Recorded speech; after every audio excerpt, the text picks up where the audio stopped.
చారిత్రాత్మక ఓరుగల్లు భద్రకాళి అమ్మవారి ఆలయంలో దేవి శరన్నవరాత్రోత్సవాలు అత్యంత వైభవపేతంగా జరుగుతున్నాయి. చివరి ఘట్టం అమ్మవారి నిజస్వరూపం దసరా రోజు ఎలాంటి ఏర్పాట్లు చేశారు? భారీగా లక్షల్లో సంఖ్యలో భక్తులు వచ్చే అవకాశం ఉంది. మరి ఎలాంటి ఏర్పాట్లు చేశారు? మనతో భద్రకాళి ఈవో సునీత మేడం ఉన్నారు. ఆమెను అడిగి తెలుసుకుందాం. మేడం నమస్తే.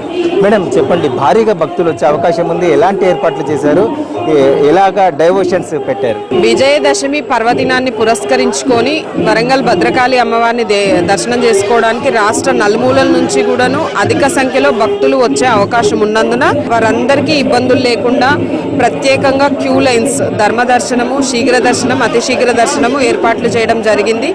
అదేవిధంగా దాతలకు, విఐపీలకు, వృద్ధులకు అందరికీ కూడాను ప్రత్యేక క్యూ లైన్స్ ద్వారాగా దర్శనం చేసుకునే ఏర్పాట్లు చేయడం జరుగుతుందండి. అదేవిధంగా మళ్ళీ వాళ్ళందరికీ కూడాను క్యూ లైన్స్లో డ్రింకింగ్ వాటర్ సదుపాయాన్ని ఏర్పాటు చేయడం జరుగుతుంది.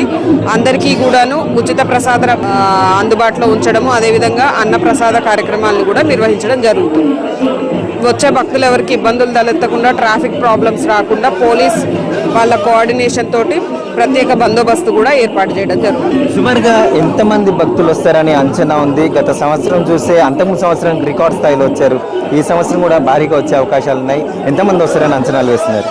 గత సంవత్సరంతో పోలిస్తే అధిక సంఖ్యలో ఒక 2 లక్షల మంది వరకు కూడాను రేపు అమ్మవారిని దర్శనం చేసుకునే అవకాశం ఉందని అనుకుంటున్నాం.